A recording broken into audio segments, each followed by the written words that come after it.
Sejam bem-vindos mais uma vez ao nosso canal Prof. Dani Matti. Na aula de hoje, vamos estudar os juros compostos. Eu vou trabalhar sempre na forma de exercícios para aplicar as ideias na prática, tudo bem? Bom, exercício número 1. Um capital quadruplica em 2 meses ao se utilizar de capitalização composta. Qual a taxa mensal aplicada? Muito bem. Quando eu falo de capitalização composta, eu estou falando de juros compostos. Juros compostos possuem uma fórmula que eu utilizarei durante toda esta aula, que diz que o montante M é igual ao capital inicial vezes 1 mais I, onde I é a taxa, elevado ao tempo. Lembre-se que a taxa e o tempo precisam estar na mesma unidade. Se uma está em mês, a outra também deverá estar em mês. Montante é o capital somado ao juro. E o capital é o valor presente, é o valor que começamos a aplicação. Tudo bem? Bom, se ele diz que o capital duplica em 2 meses, então eu posso dizer que...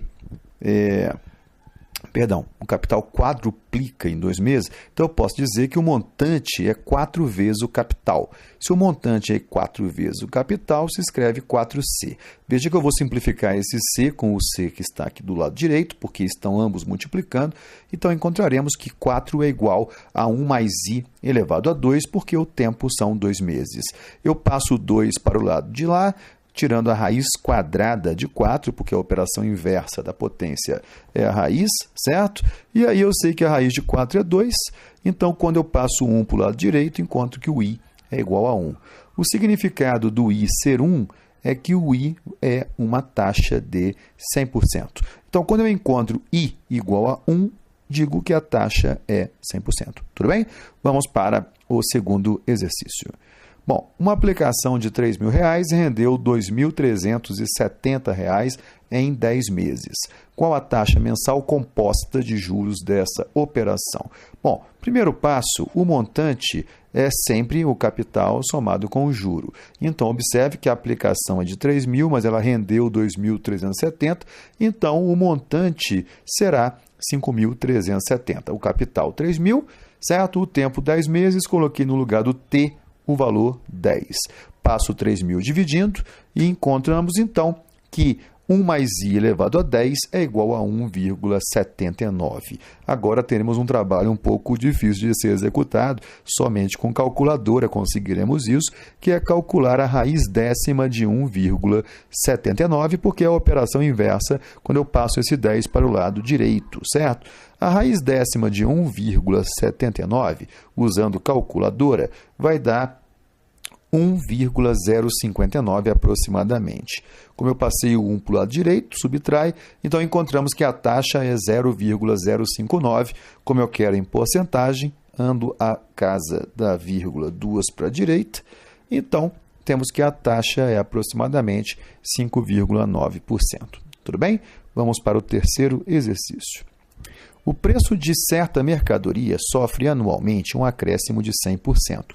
Supondo que o preço atual seja R$ 100, qual o preço daqui a 3 anos? Bom, então eu tenho que o montante é o capital vezes 1 mais I elevado ao tempo. Substituindo, eu tenho que o montante será 100 vezes, como ele quer o acréscimo de 100%, a nossa taxa I será o valor 1. Elevado a 3 anos, porque ele disse que anualmente acresce 100% e o tempo são 3 anos. 1 mais 1, 2. 2 elevado ao cubo, 8. Então, o montante será de R$ 800. Então, daqui a 3 anos, ele terá R$ 800. Exercício número 4. João fez um empréstimo de R$ 800 em uma financeira que cobra uma taxa de juros de 10% ao mês, comprometendo-se a saldar a dívida em 2 meses. No fim do primeiro mês, Pedro pagou à financeira uma parcela de R$ 580. Assim sendo, qual o valor que ficará para João pagar ao final do segundo mês? Então, vamos lá. Eu tenho que o montante é o capital vezes 1 mais I elevado a T. Bom, o montante número 1, o que é o montante número 1? É o montante ao final do primeiro mês. Ao final do primeiro mês, eu vou pegar o capital de R$ 800, vou pegar a taxa de 10%, como eu tenho apenas um mês, eu vou levar a 1. Isso é a mesma coisa que 800 vezes 1,10, isso vai dar R$ 880. Então, veja, o montante número 1 é R$ 880. Só que aí o que acontece? Ele pagou 580. Então, se ele pagou 580, a dívida dele, então, ao final deste mês, é de R$ 300, certo? Bom, como ele tem uma dívida agora de R$ 300, eu vou aplicar a taxa de 10% em cima desses R$ 300 que ficaram faltando para serem pagos. Então, eu aplico a taxa, montante é capital, agora 300, vezes 1 mais 0,10, que é a taxa de 10% ao mês, e o tempo é 1, né? Porque falta um mês para frente. Bem, então eu tenho que o montante vai ser 300 vezes 1,10, eu tenho que o segundo montante, que é o valor da prestação que ele tem que pagar, R$ 330. Então, se ele pagar esse valor, R$ 330, a dívida dele estará quitada, zerada. Tudo bem? Vamos para o quinto exercício.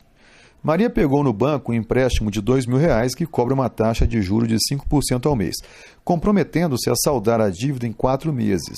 No final do primeiro mês, Maria pagou uma parcela de R$ 600. No final do segundo mês, ela pagou R$ 575 e no final do terceiro mês pagou R$ 550. Ele quer saber quanto que tem que pagar no final do quarto mês. Então, é um cálculo semelhante ao exercício número 4, só que em 4 etapas. Então, o montante é capital vezes 1 mais I elevado a T.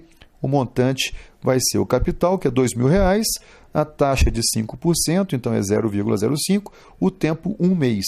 Então, o montante número 1, ou seja, após eu ter a cobrança de juros, eu tenho R$ 2.100. Ela paga, nesse momento, R$ 600. Então, ela vai ficar devendo R$ 1.500. Se ela fica devendo R$ 1.500, eu vou aplicar de novo a fórmula. Montante, agora o capital de R$ 1.500, vezes 1 mais 0,5 elevado a 1, certo? Porque agora ela deve R$ 1.500 e a taxa continua sendo de 5% ao mês. Então, aplicando, eu vou ter agora que a dívida dela é de R$ 1.575. Mas ela vai pagar quanto agora? Ela vai pagar R$ 575, fica devendo 1.000. Aplica a fórmula de novo. 1.000 vezes 1 mais 0,05, né, elevado a 1. Então, agora ela fica devendo R$ 1.050. Mas ela vai pagar quanto? R$ 575, certo? Aliás, perdão, R$ 550.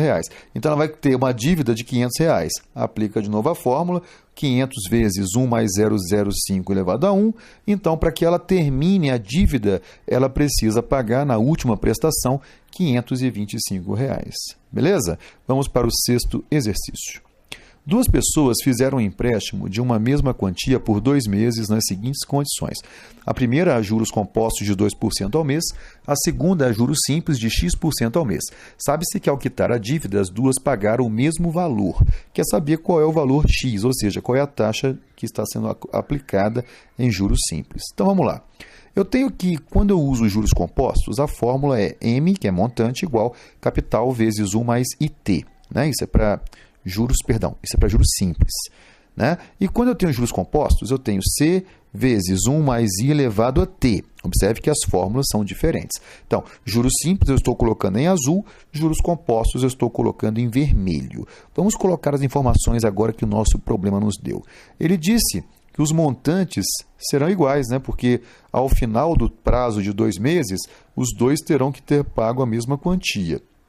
Eu posso cortar esse C, substituo o tempo por 2 e a taxa composta é de 2% ao mês.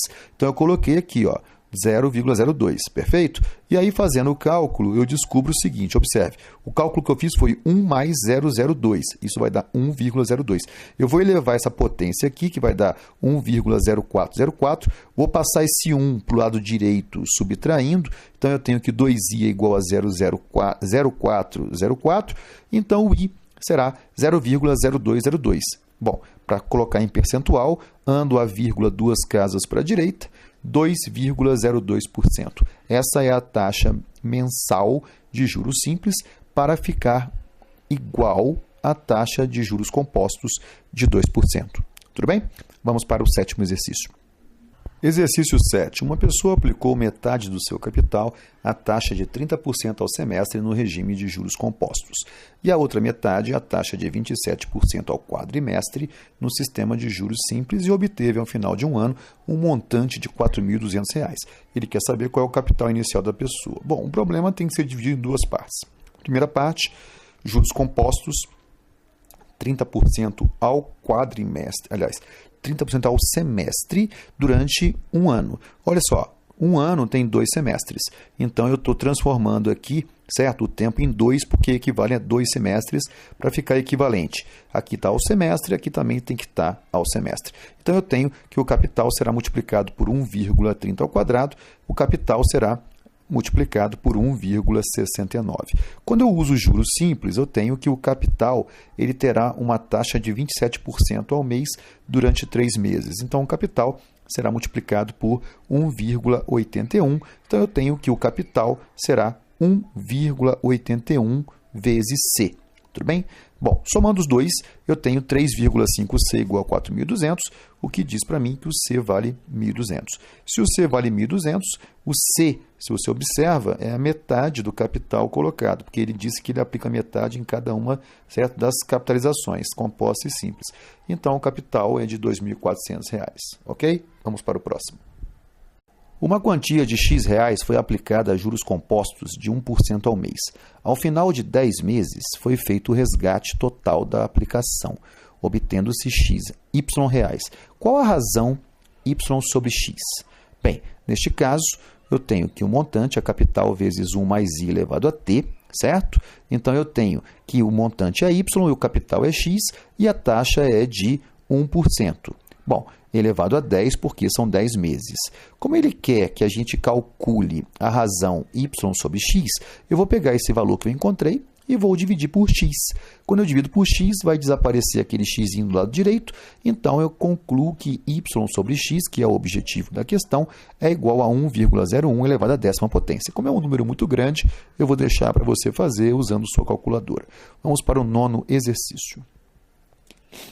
Um investidor fez uma aplicação a juros simples de 10% mensal. Depois de 2 meses, retirou o capital e juros e os reaplicou a juros compostos de 20% mensal por mais 2 meses. E no final do prazo, recebeu R$ 1.728. Ele quer saber qual é o valor do capital inicial. Vamos lá. Bom, o montante 1, que será aplicado a juros simples, é o capital multiplicado por 1 mais a taxa vezes o tempo. Perfeito? Então, eu tenho que este montante é de 1,2 vezes o capital, ou seja, teve um acréscimo de 20% do capital aplicado. Agora, esse capital ele será colocado a juros compostos. Então, eu tenho que o novo capital, que é 1,2 vezes C, tem que ser multiplicado por 1 mais 0,20, porque a taxa é de 20% ao mês durante 2 meses. Bem, fazendo os cálculos, eu encontrarei 1,2 vezes C vezes 1,2 ao quadrado, tem que dar 1.728. Observe que 1,2 ao quadrado multiplicado por 1,2 conserva a base, somos expoentes, isso vai dar 1,2 ao cubo, que vai ser 1,728. Então, o capital vai ser 1.728 dividido por 1,728. O capital, então, é de R$ 1.000. Perfeito? Vamos para o 10º. Se um automóvel custa hoje 45 mil e a cada ano sofre uma desvalorização de 4%, qual o valor em reais daqui a 10 anos? Veja que neste caso eu estou sofrendo uma desvalorização. Então, ao invés de ser 1 mais I, eu vou subtrair o I. Veja, a diferença que desvalorizar, eu vou colocar esse número aqui negativo, a taxa é negativa, tudo bem? Então, o montante, que vai ser o valor futuro, é 45 mil, eu coloquei aqui, perdão, 4.500, então no final a gente multiplica por 10 a resposta, tudo bem? Então, eu tenho 4.500 vezes 0,96 elevado à 10ª, então eu tenho um valor, aqui eu já corrigi, observe, é como se eu tivesse feito o cálculo com 45 mil corretamente, eu só não escrevi aqui, tá bom? Então, o carro daqui a 10 anos valerá R$ 29.917,47, ok? Vamos para o 11º. Um capital aplicado no prazo de 2 anos a uma taxa de juros compostos de 40% ao ano resulta no montante de R$ 9.800, sendo X% a taxa anual de juros simples que, aplicada ao mesmo capital durante o mesmo prazo, resultará no mesmo montante. Ele quer saber que X é esse. Muito bem. Estamos então que 9.800 é igual a capital vezes 1 mais 0,40, que é a taxa de juros compostos, elevada a 2, porque o prazo é de 2 anos. Perfeito? Bem, fazendo os cálculos aí, encontraremos que 9.800 é igual ao capital vezes 1,96. Perfeito? Então, o capital será de 5.000. Como é que eu encontrei 5.000? Eu peguei 9.800 e dividi por 1,96. Agora, eu vou aplicar isso a juros simples. Então, 9.800 eu tenho que colocar que é igual a C vezes 1 mais I vezes 2, perfeito? Então, a juros simples, o capital será 9.800 dividido por 5.000, isso vai dar 1,96, eu subtraio 1, então eu tenho que 2i é igual a 0,96, então o meu i é 0,48, ou seja, para eu aplicar este capital para encontrar o mesmo valor obtido a juros compostos, eu tenho que aplicar em juros simples a 48%, certo? 48% ao ano. Combinado? Vamos para o último exercício, o 12º exercício, diz o seguinte: um país contratou em 1839 um empréstimo de $1 milhão para pagar em 100 anos a taxa de juros de 9% ao ano. Por problemas de balança comercial, nada foi pago até hoje e a dívida foi sendo rolada, né, com capitalização anual de juros. Qual o valor, né, que está mais próximo do valor da dívida em 1999? Para os cálculos, adote 1,09 elevado a 8 é aproximadamente 2. Bom, o montante é o capital, sabemos que 1 milhão é a mesma coisa que 10 à sexta, certo? Vezes 1 mais 0,09, que é a taxa que ele cobra, certo? Taxa ao ano, elevado a 160 anos, que é o prazo de 1839 até 1999. Bem, eu vou pegar esse 160 e vou transformar isso aí numa potência de potência. Observe que quando eu elevo a 8 e depois elevo a 20, 8 vezes 20, 160. Eu fiz isso porque eu sou esperto, porque 1,09 elevado a 8, ele está dizendo para a gente que vale 2. Então, eu posso substituir o que está dentro do colchete por 2. Então, eu tenho que o montante é 10 à sexta vezes 2 elevado a 20, certo? E isso vai ser o valor em dinheiro. É um número tão grande que não vale nem a pena calcular. 2 elevado a 20 é muito grande. Observe que é 2 elevado a 20 milhões, né? Porque esse 10 à sexta é 1 milhão, então é 2 elevado a 20 milhões de reais. Uma dívida impagável. Tudo bem? Espero que você tenha entendido, compreendido. Lembre-se sempre, aprenda matemática em qualquer lugar. Não se esqueça, dê um like no nosso canal e compartilhe com os seus colegas. Até a próxima.